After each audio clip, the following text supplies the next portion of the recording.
ভাগবতের প্রথম অধ্যায়ের 20 নম্বর শ্লোক। কৃতবান কিল কর্মাণি সহ রামেন কেশব অর্তিমর্তানি ভগবান গুড় কপট মানুষ। এর অনুবাদ হচ্ছে, পরমেশ্বর ভগবান শ্রীকৃষ্ণ তার ভ্রাতা বলরামের সঙ্গে মনুষ্যরূপে লীলাবিলাস করেছেন এবং এইভাবে তার স্বরূপ গোপন রেখে তিনি বহু অলৌকিক কার্যকলাপ সম্পাদন করেছেন। এর তাৎপর্য হচ্ছে, ভগবানকে নরমূর্তিধারী বা মানুষের মূর্তিধারী এবং নরসুলভ গুণসম্পন্ন বলে কল্পনা করার যে মতবাদ, তা পরমেশ্বর ভগবান অথবা শ্রীকৃষ্ণের ক্ষেত্রে কখনোই প্রযোজ্য হতে পারে না। আজকাল অনেকে প্রচার করছে যে কিচ্ছু সাধন এবং তপশ্চর্যার মাধ্যমে মানুষ ভগবান হয়ে যায়। এই মতবাদ আজকাল ভারতবর্ষে বেশ ভালোই প্রচারিত হচ্ছে, যেহেতু শ্রীরামচন্দ্র, শ্রীকৃষ্ণ এবং শ্রীচৈতন্য মহাপ্রভু শাস্ত্র প্রমাণে পরমেশ্বর ভগবান, তাই অনেক প্রতারক আজকাল তাদের মন গড়া সমস্ত ভগবানের অবতার সৃষ্টি করছে।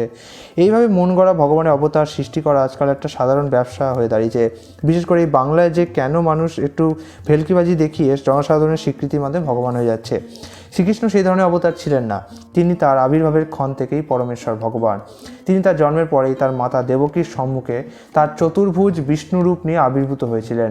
তারপর তার মায়ের অনুরোধে তিনি নরশিশুর রূপ ধারণ করেছিলেন এবং তার পিতা বসুদেবকে বলেছিলেন তাকে গোকুলে আর এক ভক্তের কাছে নিয়ে যেতে, যেখানে তিনি নন্দ মহারাজ এবং মাতা যশোদার পুত্ররূপে লীলাবিলাস করেছিলেন।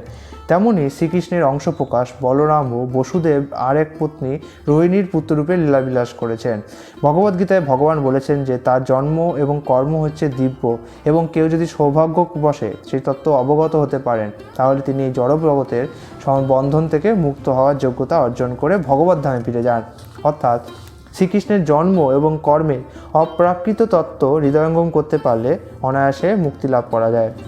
শ্রীমদ্ ভাগবতের 9টি স্কন্ধে ভগবানের অপ্রাকৃত প্রকৃতির কথা বর্ণনা করা হয়েছে এবং 10ম স্কন্ধে তার অপ্রাকৃত লীলাবিলাস বর্ণিত হয়েছে। তাই শ্রীমদ্ ভাগবত পাঠ করার মাধ্যমে পাঠকের কাছে ভগবানের স্বরূপ উদ্ঘাটিত হয়।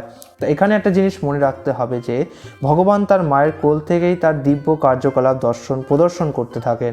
তার সমস্ত কার্যকলাপই অলৌকিক। তার বয়স যখন মাত্র 7 বছর, তখন তিনি বাঁ হাতের কনিষ্ঠ আঙুলের ওপর গিরি গোবর্ধন তুলে ধরেছিলেন। তার এই সমস্ত কার্যকলাপের মাধ্যমে সহজেই প্রমাণিত হয় যে তিনি যথার্থই পরমেশ্বর ভগবান। কিন্তু তবুও যোগমায়ার দ্বারা আবৃত থাকার ফলে তার পিতা, মাতা এবং অন্যান্য আত্মীয় স্বজনরা মনে করতেন যে তিনি একজন সামান্য নরশিশু। তারা কখনোই মনে করতেন না যে তাদের পুত্র, সেই ছোট্ট শিশুটি, এই অসম্ভব কার্য সম্পাদন করেছে এবং তাদের পুত্রের প্রতি বাৎসল্য স্নেহে তারা তাদের হৃদয় পূর্ণ করেই তৃপ্ত ছিলেন। তাই নৈমিষারণ্যের ঋষিরা তাকে আপাতদৃষ্টিতে একজন মানুষের মতো বর্ণনা করেছেন, কিন্তু প্রকৃতপক্ষে তিনি হচ্ছেন সর্বশক্তিমান পরমেশ্বর ভগবান।